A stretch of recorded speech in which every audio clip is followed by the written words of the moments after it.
अल्हम्दुलिल्लाहि रब्बिल आलमीन वल आक़िबतु लिल मुत्तक़ीन वस्सलातु वस्सलामु अला सय्यिदिल अंबियाइ वल मुरसलीन व अला आलिहि व अस्हाबिहि व अज़वाजिहि व ज़ुर्रिय्यातिहि व अहल बैतिहि व इब्निहिल गौसिल आज़मिल जीलानी व मुईनिल मिल्लति वद्दीन व शेख़िल इस्लामी वल मुस्लिमीन अअलल हज़रतिल इमाम अहमद रज़ा व अला इबादिल्लाहि स्सालिहीन अजमाइन अम्मा बाद फ़अऊज़ु बिल्लाहि मिनश शैतानिर रजीम बिस्मिल्लाहिर रहमानिर रहीम वल्लज़ीना हुम लिज़्ज़काति फ़ाइलून उलाइका हुमुल वारिसून अल्लज़ीना यरिसूनल फ़िरदौस हुम फ़ीहा ख़ालिदून सदक़ल्लाहु मौलाना अज़ीम व बल्लगना रसूलुहुन नबियुल अमीनुल मुख्तारुल करीम व नहनु अला ज़ालिका लमिनश शाहिदीन व शाकिरीन वल्हम्दुलिल्लाहि रब्बिल आलमीन। आइए सबसे पहले मज़हब अहले सुन्नत वल जमात यानी कि मसलक के आला हज़रत के कदीम दस्तूर के मुताबिक हम सब के आका व मौला हुज़ूर सरापा नूर सय्यदुना मुहम्मदुर रसूलुल्लाह सल्लल्लाहु ताला अलैहि वालैहि वसल्लम के दरबार गुहरबार में जी लगाकर झूम झूम कर दुरूद पाक की नज़रें पेश कर लें। अल्लाहुम्मा सल्लि अला सय्यदना मौलाना मुहम्मद माअदनिल जुदी वल करम व अला आलिहि व अस्हाबिहि व बारिक वसल्लिम सलातुम व सलाम अलैका या रसूल अल्लाह सल्लल्लाहु ताला अलैहि वालैहि वसल्लम। नबी और आले नबी पर एक बार और मोहब्बत के साथ दुरूद शरीफ पढ़ें। अल्लाहुम्मा सल्लि अला सय्यदना मौलाना मुहम्मद माअदनिल जुदी वल करम व अला आलिहि व अस्हाबिहि व बारिक वसल्लिम सलातुम व सलाम अलैका या रसूल अल्लाह सल्लल्लाहु ताला अलैहि वालैहि वसल्लम। हुसूल बरकत के लिए एक बार और जी लगा कर दुरूद पाक पढ़ लें। अल्लाहुम्मा सल्लि व सल्लिम व बारिक अला सय्यदना मौलाना मुहम्मदिन नबिय्यिल उम्मिय्यिल हबीबिल आलिल क़द्रिल अज़ीमिल जाह व अला आलिहि व अस्हाबिहि व बारिक वसल्लिम सलातुम व सलाम अलैका या रसूल अल्लाह सल्लल्लाहु ताला अलैहि वालैहि वसल्लम। दिल उस ही को कहते हैं जो हो तेरा शैदाई, दिल उस ही को कहते हैं जो हो तेरा शैदाई, और आँख वही है जो हो तेरी तमाशाई, और आँख वही है जो हो तेरी तमाशाई। और क्यों जान न हो कुर्बां सदका न हो क्यों ईमा, क्यों जान न हो कुर्बां सदका न क्यों हो ईमा, ईमा मिला तुमसे और तुमसे ही जान पाई है, ईमान मिला है तुमसे और तुम ही से जान पाई है। और खलकत के वो दुल्हा हैं महफिल ये उन्हीं की है, खलकत के वो दुल्हा हैं महफिल ये उन्हीं की है इन्हीं के दम से ये सब अंजुमन आराई है उन्हीं के दम से ये सब अंजुमन आराई है। एक बार और मोहब्बत से जी लगा कर दुरूद पाक पढ़ लें। अल्लाहुम्मा सल्लि अला सय्यदना मौलाना मुहम्मद माअदनिल जुदी वल करम व अला आलिहि व अस्हाबिहि व बारिक वसल्लिम सलातुम व सलाम अलैका या रसूल अल्लाह सल्लल्लाहु ताला अलैहि वालैहि वसल्लम। गुज़िश्ता जुम्मतुल मुबारका में ज़कात के हवाले से मैंने चंद बातें कुरान और हदीस की रोशनी में आपके सामने गोश गुजार करने की सादत हासिल की थी। इसी जुम्मतुल मुबारका में भी चंद बातें इसी हवाले से सुन लें, इसलिए कि ये बहुत ही अहम फ़र्ज़ है कि अक्सरियत नहीं बल्कि ये कहा जा सकता है कि अब इस फ़र्ज़ से लोगों का ताल्लुक़ ऐसे ही रह गया जैसे कोई ज़कात निकालता ही नहीं। यानी मैंने तो आज तक बहुत कम लोग ऐसे देखे हैं जो किसी मुफ्ती साहब के पास जाकर अपने माल का हिसाब करा के पूछें कि मेरे माल में से कितनी ज़कात निकलेगी। मुश्किल है, आज आदमी हर चीज़ का हिसाब जानता है लेकिन वो सिर्फ़ दुनिया के लिए जानता है, आखिरत के मामले में उसको ज़कात की फ़िक्र ही नहीं कि ज़कात नहीं देने से क्या नुकसान होगा और ज़कात देने से क्या फ़ायदा होगा। मैं कुरान अज़ीम की एक आयत रिपीट कर लेता हूँ। गुज़िश्ता जुमा को मैंने 5 आयतें आपके सामने पेश की थी, उसमें से एक आयत ये है, अल्लाह रब्बुल इज़्ज़त इरशाद फरमाता है, और वो जो ज़कात देने का काम करते हैं, यानी ज़कात अदा करते हैं, यही लोग वारिस हैं कि फिरदौस की मीरास पाएंगे। और आगे इरशाद फरमाया और उसमें वो हमेशा हमेश रहेंगे। ये कुरान अज़ीम ने उन लोगों के लिए जन्नतुल फिरदौस की खुशखबरी सुनाई है कि जो अपने माल में से ज़कात अदा करते हैं। अब ज़कात जो है वो सदक़े की आला कैटेगरी है। मैंने सदक़ात के हवाले से बात की थी ना कि हम जितने भी सदका निकालते हैं तो सदक़े जो होते हैं वो फ़र्ज़, वाजिब और नफल। अब ये जो फ़र्ज़ है उसके लिए लोगों का इंतखाब है कि ये ज़कात आप किसको किसको देंगे और किसको किसको नहीं देंगे, यानी उसके लिए ऑप्शन है। तकरीबन 7 अफराद ऐसे बताए गए जो कुरान अज़ीम में है कि इन लोगों को ज़कात दे सकते हैं, इसके सिवा किसी को ज़कात नहीं दे सकते आप, यानी उसका भी इंतखाब है, मसरफ़ है वो। और अगर कुछ लोग ऐसे गिनवाए कि जिनको ज़कात दे ही नहीं सकते, किसी सूरत में ज़कात उनको नहीं दे सकते, तो ऐसे भी अफराद गिनवाए। तो ये भी आपके लिए जानना ज़रूरी है कि किसको ज़कात देना चाहिए और किसको नहीं देना चाहिए। ये तो फ़र्ज़ जो है उसके और वाजिबात जो हैं, जो सदका फ़ित्र होता है, वो भी किसको देना चाहिए वो भी आपको चेक करना चाहिए और मालूम करना चाहिए। हर कस व नाकस को ऐसे आप दे देंगे तो हो सकता है आपका सदका फ़ित्र भी अदा ना हो। आपने अगर ज़कात भी बगैर जाँच पड़ताल के जहाँ चाह दे दी तो ये कोई ज़रूरी नहीं है कि आपकी ज़कात अदा हो गई। उसके लिए आपकी जाँच होनी चाहिए कि ये इसका हकदार है कि नहीं। इसी तरह जो नवाफिल सदकात होते हैं, जैसे चलते फिरते हम लोग ऐसे ही सदका निकालते रहते हैं, घर से बाहर निकले 10 रुपया सदका निकाल दिया, अंडा सदका निकाल दिया, चावल सदका। अब ये नवाफिल है, ये आप किसी को भी दे सकते हैं, इसको हमेशा याद रखना चाहिए। ये मैंने एक ऑप्शन जो है काम के हवाले से आप मुफ्तियान निज़ाम से रुजू करेंगे। मुझे अर्ज़ ये करना है कि सदका कोई भी हो तो आखिर इसको अल्लाह उसके रसूल के नज़दीक अहमियत क्या है, चाहे वो फ़र्ज़ हो, चाहे वो वाजिब हो, चाहे नफल हो। अब उसकी अहमियत सुनिए। हज़रत अनस से मरवी है कि हुज़ूर सल्लल्लाहु अलैहि वसल्लम ने खुद बयान फरमाया कि जब अल्लाह रब्बुल इज़्ज़त ने ज़मीन को पैदा फरमाया तो वो हिलने लगी, तो अल्लाह रब्बुल इज़्ज़त ने पहाड़ों को उसमें गाड़ दिया, यानी ये बड़े बड़े पहाड़ जो है ना वो गाड़े गए हैं ज़मीन पर, जिससे ज़मीन ठहर गई। फरिश्ते पहाड़ों की मजबूती को देखते हुए अल्लाह की बारगाह में अर्ज़ किया कि अल्लाह, क्या तूने इन पहाड़ों से भी ज़्यादा कोई मखलूक ताकतवर पैदा फरमाई है? फरिश्तों ने पूछा कि इतने बड़े बड़े पहाड़ है जिसने ज़मीन को मतलब सुकुत पजीर कर दिया, हिल रही थी वो बंद हो गई, इससे भी बढ़कर किसी को ताकतवर बनाया? तो अल्लाह ताला ने इरशाद फरमाया, हाँ मैंने एक मखलूक पैदा की है जो नबातात में से हैं, जिसे लोहा कहते हैं। वो इससे भी ज़्यादा ताकतवर है, वो पहाड़ों को चीर फाड़ कर रख देता है, यानी इतना वो ताकतवर है। अर्ज़ किया कि अल्लाह, क्या लोहे से भी ज़्यादा कोई ताकतवर है? तो फरमाया, हाँ मैंने इससे भी ज़्यादा एक ताकतवर चीज़ पैदा की है। कहा वो क्या है? कहा वो आग। अर्ज़ किया, मौला क्या आग से भी ज़्यादा कवी कोई मखलूक है तेरी? इरशाद फरमाया, हाँ। कहा वो कौन सी है? कहा वो पानी है, यानी आग में जब पानी डाला जाए तो आग बुझ जाएगी। तो अर्ज किया कि अल्लाह, क्या पानी से भी ज्यादा कोई ताकतवर मखलूक है? तो इरशाद फरमाया, हाँ पानी पर भी काबिज और ज्यादा ताकतवर मखलूक मैंने हवा को पैदा किया है, जो पानी से भी ज्यादा ताकतवर है। फिर वो अर्ज करने लगे, परवरदिगार क्या हवा से भी ज्यादा किसी मखलूक को तूने ताकतवर बनाया? तो इरशाद फरमाया, हाँ वो इंसान। क्या फरमाया? वो इंसान कि जब अपने दाहिने हाथ से सदका करे तो बाएं हाथ को भी पता न चलने दे, ये इससे भी ज्यादा ताकतवर है।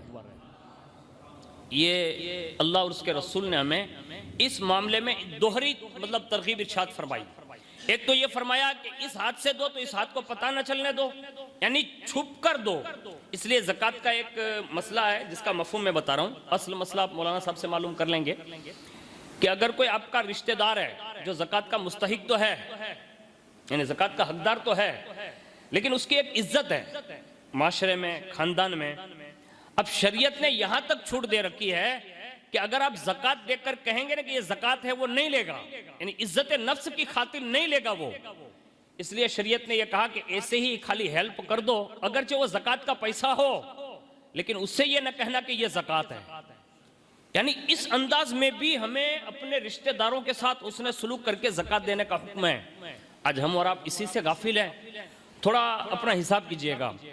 हर बंदा ये नहीं कहता कि वो मालिक निसाब होगा, लेकिन अगर हकीकी मानों में हम और आप हिसाब करने जाएंगे ना, तो हमारे सैकड़ों घर ऐसे निकलेंगे जिसका निसाब इस तक पहुंच जाता होगा।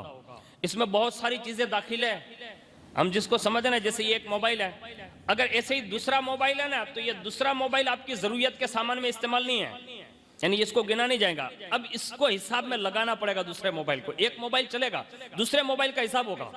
इस तरह की सैकड़ों जरूरियाती चीजें हैं, जो जरूरियात से ज्यादा होगी तो उसकी भी कीमत निकाली जाएगी, और वो निकाल के आपको ज़कात का एक निसाब जो है ना, उस तक पहुंचना पड़ेगा। अगर आपने ये नहीं दिया ना, तो इसका नुकसान बड़ा हो रहा है और पूरी दुनिया लेवल पे हो रहा है। मैंने गुज़िश्ता जुमा को ये बात अर्ज की थी कि जो लोग ज़कात नहीं निकालते उनका माल बर्बाद हो जाता है। नंबर 2, उस माल में हिलाकत ये कन्फर्म है। अल्लाह के प्यारे हबीब सल्लल्लाहु अलैहि वसल्लम ने फरमाया है, तो ये कन्फर्म है कि वो माल हिलाक होना लाजमी है, वो हिलाक होगा ही।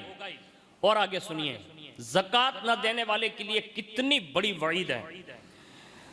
हदीस शरीफ है, अल्लाह के प्यारे हबीब सल्लल्लाहु अलैहि वसल्लम ने इरशाद फरमाया कि दोज़ख में सबसे पहले 3 शख्स जाएंगे। कितने लोग जाएंगे? 3 लोग सबसे पहले जहन्नम में। अर्ज किया वो कौन है? तो इरशाद फरमाया उनमें से एक मालदार शख्स होगा जिसने अपने माल की ज़कात न निकाल कर अल्लाह का हक अदा नहीं किया होगा। आज पूरी दुनिया लेवल पे खाली कौम मुस्लिम के मालदारों को देख लेना, तो उसको पता ही नहीं कि ज़कात है किस चीज का नाम, उसको पता ही नहीं कि यह फर्ज है अल्लाह का। अल्लाह के अहकाम में से सबसे बड़े फराइज में से ये एक है। उम्रा करेगा, नफल पे नफल, नफल पे नफल, उम्रा रमजान में भी करेगा, हज भी नफल पे नफल करेगा। ज़कात का पूछो ना, तो थोड़ा बहुत निकाल देते हैं, ऐसा अटकल पच्छू नहीं। ये अटकल पच्छू वाला मसला है ही नहीं। आप साफ साफ सुन लीजिए, अगर आप मालिक निसाब है, अब आपको पाई पाई का हिसाब निकाल कर उसका जो 40वां निकलेगा ना, वो आपको देना देना देना और देना ही पड़ेगा। अगर आप नहीं देते तो उसकी वईद सुनिए। एक तो ये हुजूर ने फरमाया कि 3 शख्स जो है जाएंगे ना, उसमें से एक मालदार भी जाएगा। दूसरी वईद सुनिए, हजरत अब्दुल्लाह इब्न मसूद फरमाते हैं कि हमें हुक्म दिया कि नमाज पढ़ें और ज़कात अदा करें, और फरमाया जो शख्स ज़कात अदा नहीं करेगा अल्लाह उसकी नमाज कबूल नहीं फरमाएगा। अब एक तो मालदार ऐसे भी 5 टाइम की नहीं पढ़ता, पूरी दुनिया का जो मालिक निज़ाब है, इल्ला माशाल्लाह, खाली जुमा टू जुमा चक्कर लगाता है, उसमें भी ज़कात ना निकालने की वजह से उसकी जुमा और जो ईद की पढ़ता है ना, वो भी अल्लाह रद्द कर देगा। अब वो कहाँ जाएगा?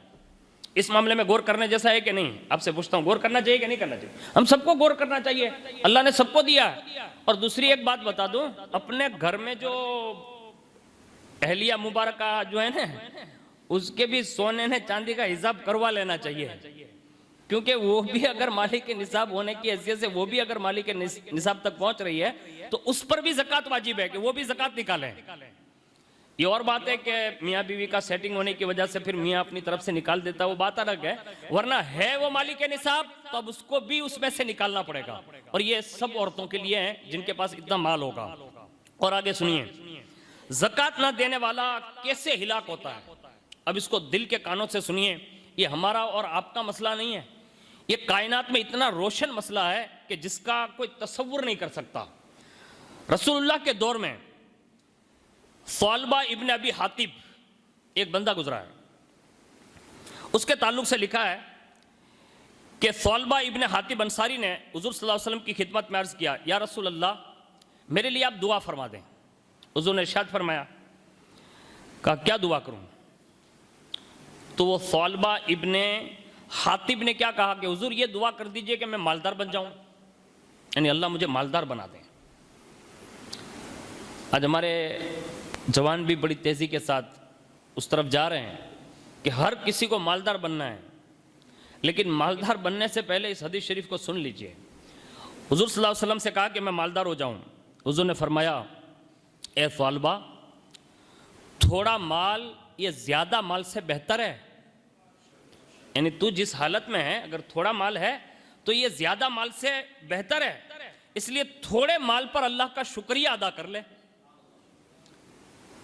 मैं तो कभी कभी सोचता हूं, मैं आपके सामने जो ना, मैं आपसे कोई भीख मांगने के लिए अपनी अर्जी नहीं कर रहा हूं, इसको खाली एक एग्जाम्पल दे रहा हूं कि अपने भी कुछ भी कर सकते हैं, लेकिन एक थोड़ा सोचना चाहिए, गौर करना चाहिए कि अगर हलाल रोजी मिल रही हो ना, थोड़ी थोड़ी ही सही, उस पर शुक्रिया अदा करते रहना चाहिए।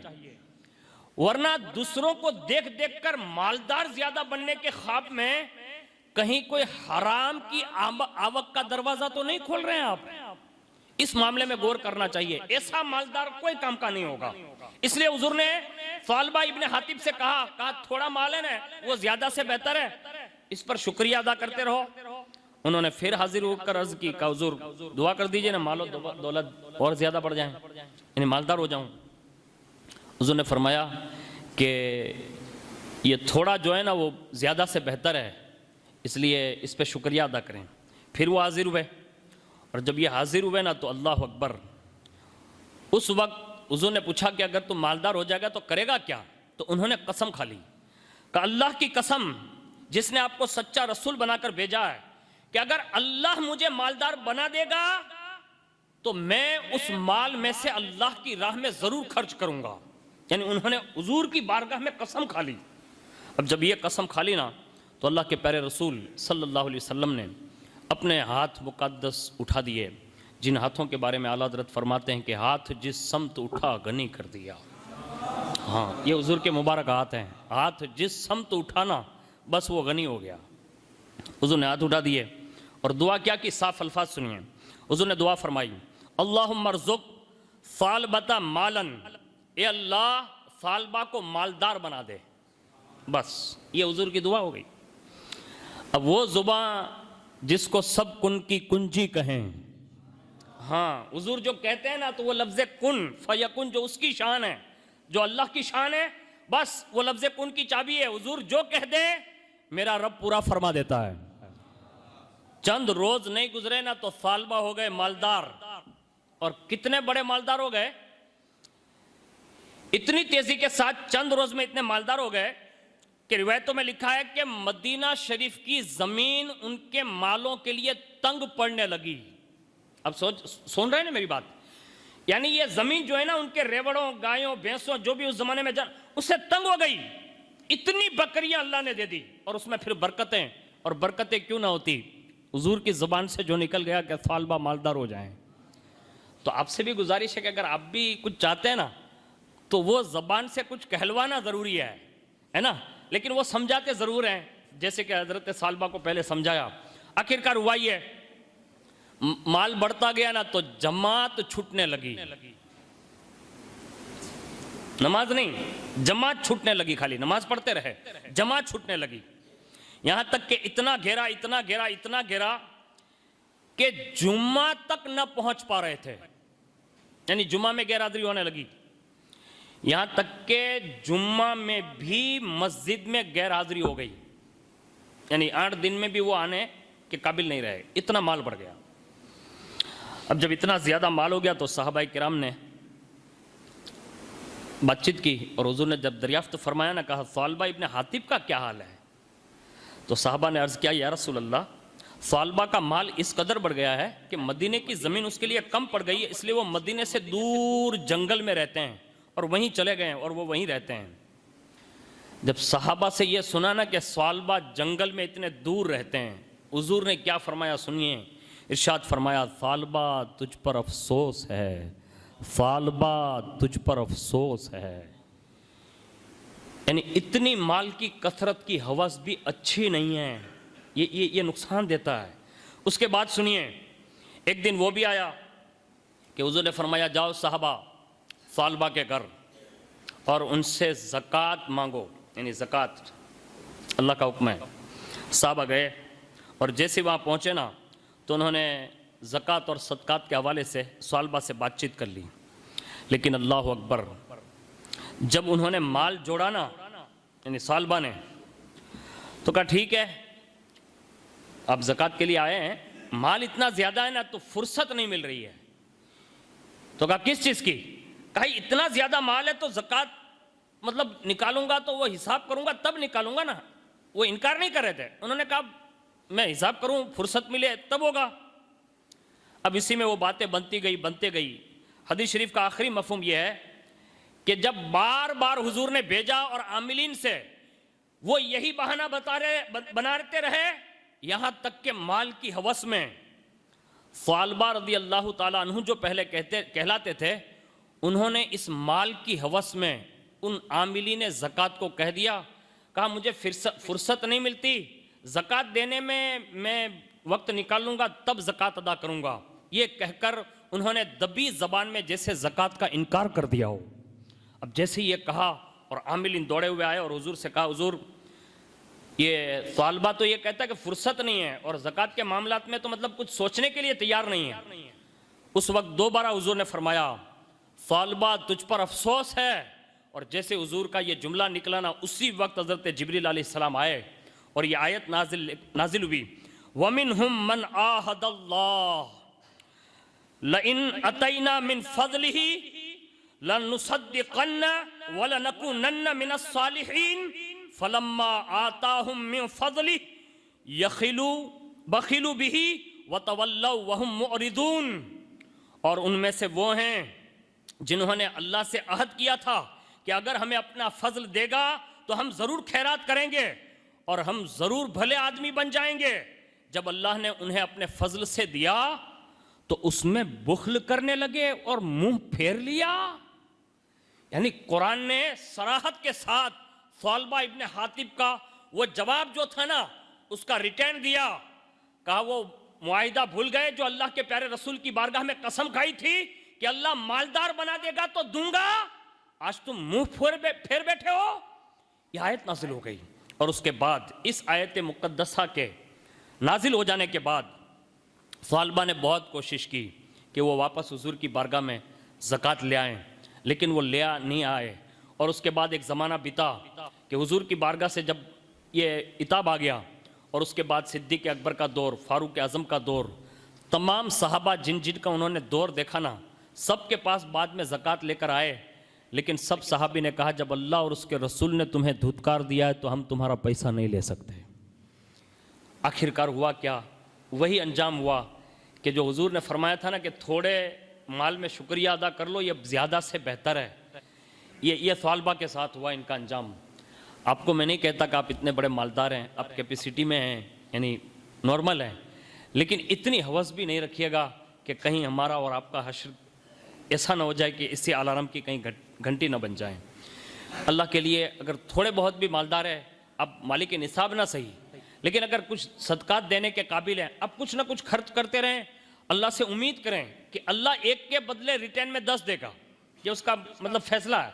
खाली नीयत आज करोगे ना कि रमज़ान शरीफ शुरू होने जा रहा है, मैं इंशाल्लाह कुछ ना कुछ तो उम्मतियों अल्लाह के बंदों की मदद कर ही दूंगा, गरीबों की। खाली नियत करोगे तो अल्लाह ऑटोमेटिक आपके माल में बरकतों का नुज़ूल फरमा देगा। और ये नियतों पर कितना मिलता मालूम है? नियत की तो 1, अमल किया तो 10 गुना, और वाहिद सिर्फ अल्लाह की खातिर किया तो फरमाया अल्लाह 700 गुना ज्यादा। और नफल अगर अदा किया है तो रमजान शरीफ शुरू होगा तो फर्ज के बराबर, और फर्ज सदकात अदा किए यानी ज़कात अदा की और सदका फित्र निकाला तो फरमाया अल्लाह एक फर्ज का 70 फर्जों के बराबर सवाब देगा। तो ज़कात के मामलात में आप कमज़ोर ना बने, यानी अल्लाह के नाम पर देना हो तो आप इसको पीछे हटे नहीं। ये अंजाम जो ना मैंने ये कोई आम बंदे का नहीं सुनाया, ये रसूलुल्लाह के ज़माने में जिसने मालदारी तलब की थी ना, ये उसका हश्र मैंने अभी आपके सामने पेश किया है। कहीं ऐसा ना हो कि माल की धुन में कहीं आप से बाहर ना हो जाएं। इसलिए इस मामले में थोड़ा गौर व फिक्र करेंगे कि ज़कात ये अहम फ़र्ज़ है, और अगर आपने निकाल दिया, अल्लाह के नाम पर आपने दे दिया, तो अल्लाह इनाम कितना देगा। ये भी हुज़ूर ने बड़ा सुहाना इरशाद फरमाया अस्सखिय्यु करीबुम मिनल्लाह, फरमाया जो सखावत करेगा अल्लाह उससे अपने कुर्बे खास से माला माल फरमा देगा, यानी अल्लाह का कुर्ब दे देगा। और कितना वो करीब करता है। किसी मालदार को अगर ये आदत हो ना कि वो कुछ ना कुछ देता ही रहता हो। मैंने बहुत सारे दोस्त अहबाब ऊना में ऐसे देखे हैं जो हमारी जमात में अल्हम्दुलिल्लाह कस्बाती जमात में, जो दारुल उलूम शम्स तबरेज़ के हवाले से और उसके हवाले से जो भी दीनी काम होते हैं, हमने खुद ही गोरी मस्जिद में इतने ऐलान किए हैं कि जब भी हमारी मस्जिद को कोई ज़रूरत पड़ी, हमारी कमेटियों को कोई ज़रूरत पड़ी, यानी कोई भी मैटर हमने देखी है, आप सब ने मिलकर हमारी इतनी हेल्पें की है कि हम उसका तस्वुर नहीं कर सकते। आप जो देते हैं ना, उसका सिला अल्लाह के नज़दीक कैसा होता है मालूम है? मैंने रिवायत पढ़ी तो मुझे यूँ लगता था कि अल्लाह करे अपने भी कुछ ना कुछ देते रहना चाहिए। मैं कहीं जाके कुछ देने के लिए कहता हूँ ना, तो मौलाना ना अक्सर जगह पर मानसो व्यवहार नहीं लगता, अक्सर जगह पर भाती नो लखे, अक्सर जगह पर कांक देवा मांगी ना तो कि नहीं हजरत तमे रहवा दो नहीं, तो मारा भाई तारे एकला ने जन्नत में जाऊँ, मौलाना ने जन्नत में न जाऊँ। એટલે મૌલાના તમારે એમ કેવું છે કે ભાઈ અમે 100 લખ્યા ને તમે 200 લખાવો, ये आदत डालनी चाहिए। आला हजरत जब किसी दुकान पर जाते हैं तो लोग कहते थे का हजरत रहने दो, का क्यों? का आप आला हजरत है ना इसलिए। तो कहा भाई किस बुनियाद पर पैसे नहीं ले रहा है? तो कहा आपके पास इल्म इतना है। तो फरमाया इल्म वाले को तो और देना चाहिए, यानी ये कहा और देना। कहा क्यों? कहा ये जो इज्जत तेरे दिल में है ना, कहा हाँ, कहा ये इल्म की वजह से है ना, यही इल्म खर्च करने की तालीम देता है। तो हमें और आपको सबको ये चाहिए कि जितने भी जानकार हैं उनको भी खर्च करना चाहिए। और अभी मैंने सराहत कर दी, लेकिन जो जुमला मैं कहने जा रहा हूं ना उसको दिल पे लिख लीजिए। कभी कभी लोग सोचते हैं फलाना है तो आम करना है क्यों, ढिकना है आम करना है क्यों, पूछड़ा है आम करना है क्यों, पण एना कहीं थातू नहीं, हुकाम नो थातू होय। उसकी वजह सुनिए। मूसा अलैहिस्सलाम के जमाने में एक बंदा है जिसका नाम है सामरी, कुरान में इसका सराहत के नाम है। ये अपने ज़माने में एक दौर में वो जादूगर बन गया था, यानी उसको हज़रत जिब्रील अलैहिस्सलाम के घोड़े के टाप के नीचे की मिट्टी मिल गई थी कहीं से। पहले फरिश्ते दिखते भी तो थे ना, तो वो टाप में से नीचे से मिट्टी ले ली, उसने घोड़े ये बछड़े के अंदर डाल दी। फिर वो बछड़ा मतलब बोलने लगा और लोगों ने उसको मतलब फिर खुदा मान लिया माज़अल्लाह वो बछड़े को। एक ज़माना भी था उस पर। अब जब मूसा अलैहिस्सलाम वो कोहे तूर से वापस आए और दुनिया में अक्सर लोग जो उनके ज़माने के उम्मती थे उन्होंने बछड़े को खुदा मान लिया ना, तो हारून अलैहिस्सलाम को डांट पीट की और कहा तुम कहाँ थे? कहा क्या हुआ? कहा ये सामरी लोगों को अल्लाह की बारगाह से जो झुकने वाले थे उसको लेकर बछड़े के सामने झुका दिया, तुमने कुछ किया नहीं? तो कहा भाई मैंने बहुत समझाया लेकिन ये अजीबो गरीब करता उसने दिखाया ना तो लोग मानने लगे। अब ये पूरा मसला हो गया। अब मूसा अलैहिस्सलाम ने सामरी को बुलाया और सामरी अपने ज़माने का मालदार भी था और दूसरा यह था कि मूसा अलैहिस्सलाम से बहुत करीबी था। उसको गालिबन मूसा अलैहिस्सलाम जो कलाम लेकर मतलब अल्लाह का नादिल हुआ था ना, वो सामरी को ज़बानी याद था। और मूसा अलैहिस्सलाम को जब भी ये किताब सुननी होती है ना तो बाकायदा उसको बुलाते हैं, कहा इधर आ। कहा क्या? कहा तो इसकी तिलावत कर, मैं सुनूंगा। यानी जिसकी तिलावत मूसा अलैहिस्सलाम सुनते वो कितना होशियार बंदा होगा। अब उसके बाद ये हुआ कि आपने उसको समझाया बुझाया, कहा ये तूने जो किया ना वो गलत किया। अब वो 1 से 2 नहीं हो रहा है। अब जब 1 से 2 नहीं हुआ ना तो मूसा अलैहिस्सलाम ने दुआ करना शुरू की। कहा मौला सामरी को हिलाक कर दे। अब जैसे ये दुआ के लिए अर्जी करना चाहें तो रब का पैगाम आ गया। कहा मूसा रुक जाओ। कहा क्यों? कहा सामरी के लिए बद्दुआ मत करना। मैं जो जुमला कह रहा हूं उसको सुनिए। सामरी ने बुत परस्ती शुरू करवा दी थी, उसकी हिलाकत के लिए मूसा दुआ करना चाहते थे। रब ने कहा हिलाकत की दुआ ना करना। कहा क्यों? कहा मूसा वो चुपके चुपके चुपके मेरे बंदों की खिदमत ज्यादा करता है, यानी माल जो उसका है ना वो मेरे बंदों में बांटता है, तेरे उम्मतियों में बांटता है। उसका ये अमल मेरे यहां बहुत काबिल कबूल है। अभी उसने कर लिया बड़ा गुनाह है, जुर्म है, उसकी सजा मिलेगी, लेकिन दुनिया में ये अमल करता है ना इसलिए उसको और ज्यादा थोड़ी छूट दे रहा हूं। यानी एक मुशरिक हो जाने वाले बंदे का अमल, उसके लिए बनी इस्राइल में मूसा अलैहिस्सलाम के लिए यह हुक्म आ गया, कभी उसके लिए भी बद्दुआ ना करना। कहा क्यों? कहा ये तेरी उम्मत में बड़ा सखी है, यानी कुछ ना कुछ वो खर्च करता है सबके लिए। ये रिवायत पढ़ने के बाद मुझे ये अंदाज़ा होता है कि मुसलमानों को तो और ज़्यादा खर्च करना चाहिए। जो भी अल्लाह आपको तौफीक दें, ज़रूरियात को कम करें, अल्लाह की राह में खर्च करना सीखें। अल्लाह बड़ा करीम है। लोग कहते हैं महंगाई बढ़ रही है, मैं भी जानता हूँ, आप भी जानते हैं कि महंगाई बड़ी तेज़ी के साथ बढ़ गई है, लेकिन उसको अगर सस्ता करना चाहे ना, यानी महंगाई कम होनी चाहिए, तो अल्लाह की इज़्ज़त की कसम इसी माह मुबारक में, मैं तो कहता हूँ ये शाबान का आखिरी जुमा है, इसी जुमा में अज़्म करके उठो हर मालदार कि मैं अपने पूरे मुकम्मल माल का हिसाब लगाऊंगा, अल्लाह के लिए ज़कात निकालूंगा। 1 महीना नहीं बीतेगा, अल्लाह सस्तापन पैदा फरमा देगा।